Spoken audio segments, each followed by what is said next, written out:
We are only a few weeks away from the largest FGC event in Japan, Evo Japan. And joining us for the first time in 2020 to give us a preview of the tournament is esports journalist and friend of the show, Amanda Stevens. Welcome back. Oh, I love the outfit.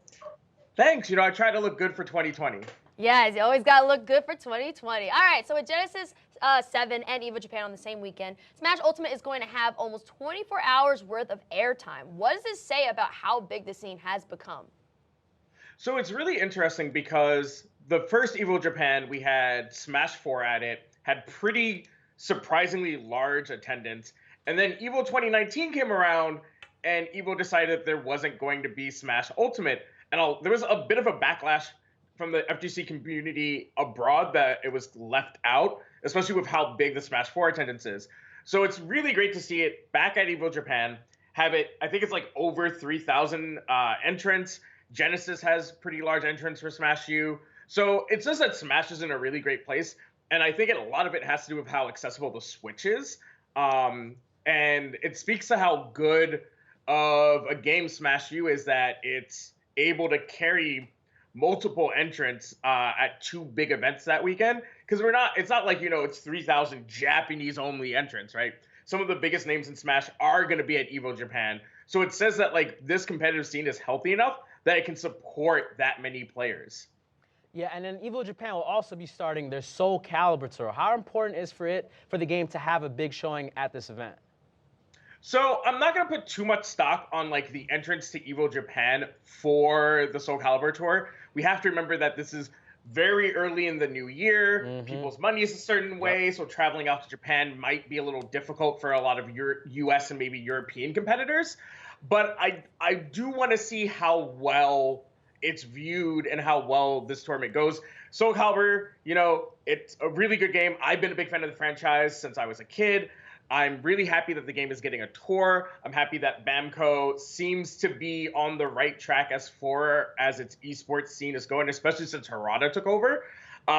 So it should be good. And like I said, if the entrance number looks a little low, let's not put too much stock, right? It's a couple weeks away. It's early into the year. Let's look at some of the future stops to see really if this tour is going to be robust enough in attendance. Well, also for 2020, Arslan Ash has helped to put Pakistan on the map, and we've come back to the starting tournament for the Pakistani Revolution for Tekken 7. How important is it for this region to dominate the game at Evo Japan now that the world is really paying attention and watching? So it's important to note that Arslan is not the only person that's really been tearing it up in Tekken. The names are escaping me right now, but I was talking to Arda, who's now at ESPN, about some of the other names in Tekken that were sort of tearing it up this year from Pakistan. Now, if he doesn't win Evo Japan, I don't think that says anything about, him on a slump or, the fall of Pakistani Tekken.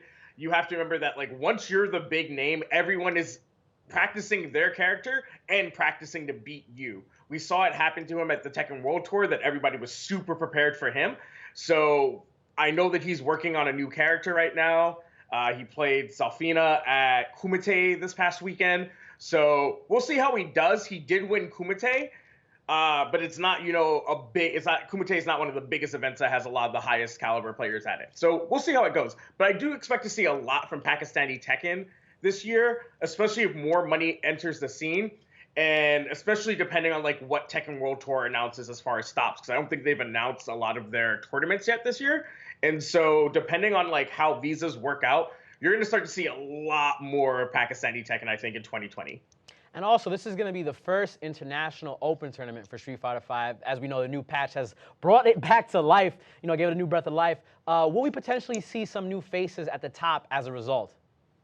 I don't know specifically if we're going to have someone come completely off the map in the way that Knuckle Dude did back in Season 1, or, Arslan coming out of nowhere for Tekken 7. I don't think we're going to have any of that per se, but I do think we're going to see a huge shakeup when it comes to, characters, right? Jury, yeah. A lot of people are talking about being a better character now that she has a V-skill 2 and her damage output's a little bit higher. We're seeing some characters fall off the tier list a bit. Problem X has been practicing Gil over some more Bison. You know, there's been a lot of shakeups because there was a lot of changes for Street Fighter V Championship Edition. And so it should be very interesting to see how that shakes up. But you know, Street Fighter was in a pretty healthy place at the end of the previous season. You know, we weren't just seeing the same like 4 characters in the top 8. I think almost all top 8s represented 8 different characters. You know, maybe some same characters here and there, but you know, it was looking relatively healthy. And I'm really excited to see, you know, maybe some more jury. You know, some people have been talking about Cody being pretty good right now. People are talking about Abigail may be making a comeback. So I'm really excited to see some more character diversity. But I think that, you know, I don't think we're going to see, you know, somebody come out of left field, somebody we've never heard of, especially at an event like Evo Japan. All right, so this is just a curious question that we have for you. Mr. Wizard put out a tweet asking fans for their wish list of 6 games for Evo 2020. What games are on your list? So obviously it's got to be Tekken 7.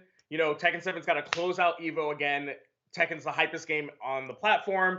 Got to give it to Smash Ultimate. You know, Smash is here to stay. I don't think we're ever going back to the dark days. You know, those are over. No songs, please.